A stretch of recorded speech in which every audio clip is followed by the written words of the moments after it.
Alright, so in this problem, I have 2 to the power of 10 plus 2 to the power of 10 is equal to 2 to the power of x. So I want to find the value of x here. So for my solution,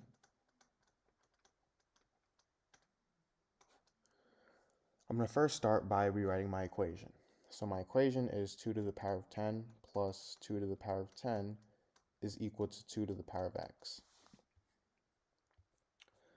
Now, to solve this, what I'm going to do is first factor out 2 to the power of 10 from my left-hand side. So if I factor out 2 to the power of 10, I get 2 to the power of 10 times, well, 2 to the power of 10 divided by 2 to the power of 10 is 1, so I get 2 to the power of 10 times 1 plus 1 is equal to 2 to the power of x. Now from here, 1 plus 1 is equal to 2, so I get 2 to the power of 10 times 2 is equal to 2 to the power of x. And a simpler way of doing this is, instead of just factoring this out, well, we have two 2 to the power of 10s here, and if anything added by itself is the same thing as that number times 2. So we could have just said 2 to the power of 10 times 2 at the beginning instead of factoring it out. So now from here, what I want to do is I can actually do this, solve this from here in two methods. So for method 1, I have 2 to the power of 10 times 2 is equal to 2 to the power of x. What I'm going to do is I'm going to rewrite 2 as 2 to the power of 1. And now if I have something in the form a to the power of m times a to the power of n, this is equal to a to the power of m plus n. So in this case, 2 to the power of 10 times 2 to the power of 1 is equal to 2 to the power of 10 plus 1, which is equal to 2 to the power of 11. So I get 2 to the power of 11 is equal to 2 to the power of x. And if I have something in the form a to the power of m is equal to a to the power of n, this means that m is equal to n. So in this case, x is equal to 11. Now, method 2 of solving the problem from this step right here. So I have 2 to the power of 10 times 2 is equal to 2 to the power of x. Now, instead of multiplying 2, I'm going to divide 2 on both sides. So then these two cancel out, and I get 2 to the power of 10 is equal to 2 to the power of x over 2. Now 2 is the same thing as 2 to the power of 1. And if I have something in the form a to the power of m over a to the power of n, this is equal to a to the power of m minus n. So 2 to the power of x over 2 to the power of 1, that's going to equal 2 to the power of x minus 1. And now, again, if I have something in the form a to the power of m is equal to a to the power of n, this means that m is equal to n. So in this case, 10 is equal to x minus 1, or I could write this as x minus 1 is equal to 10.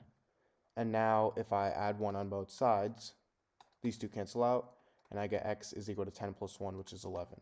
So as you can see, these are the two methods, and method 1 is actually much simpler. It only took a couple of steps compared to method 2. And now the final step that we have to do, and we always have to do this in every equation, is to check our answer. So our equation was 2 to the power of 10 plus 2 to the power of 10 is equal to 2 to the power of x. We got x equals 11, so I get 2 to the power of 10 plus 2 to the power of 10 is equal to 2 to the power of 11. 2 to the power of 10 plus 2 to the power of 10 is the same thing as 2 times 2 to the power of 10. And 2 to the power of 1 times 2 to the power of 10 is the same thing as 2 to the power of 1 plus 10, which is equal to 2 to the power of 11.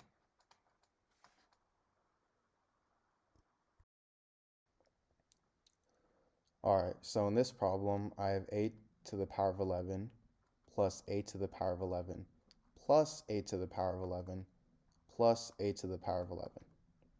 So I want to find the value of this. So for my solution, I'm going to rewrite my equation, my problem over here. So a to the power of 11 plus a to the power of 11 plus a to the power of 11 plus a to the power of 11. Now, notice how all of these terms here are the same.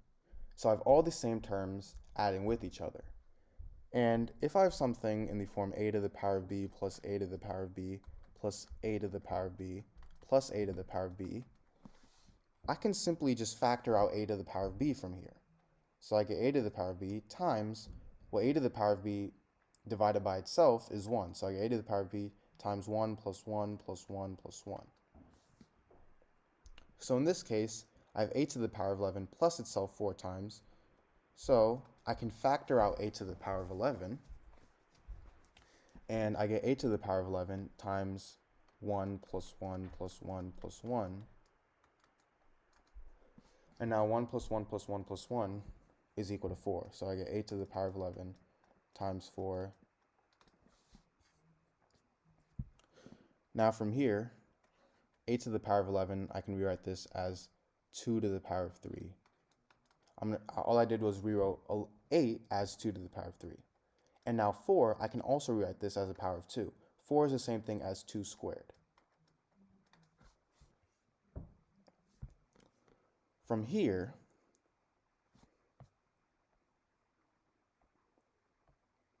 if I have something in the form a to the power of m to the power of n, this is equal to a to the power of m times n. So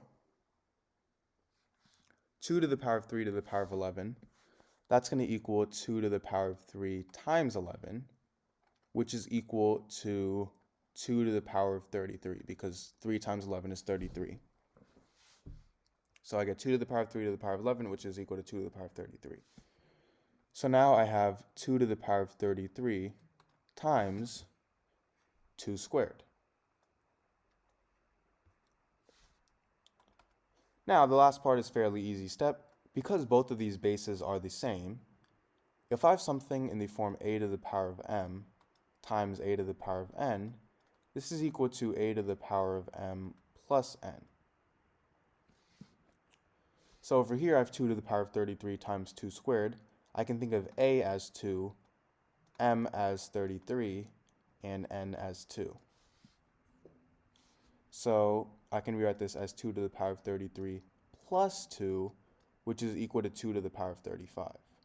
So this is my final answer, and I actually can't simplify this anymore because 2 to the power of 35 is a crazy big number. So this is my final answer. And also, the only way that this solving process could have been faster is in my first step over here. I took a whole 3 steps to rewrite a to the power of 11 plus itself 4 times as a to the power of 11 times 4, when I could have just saw that when it's the same term adding by itself x amount of times, it's just that term times x. So that's a faster way.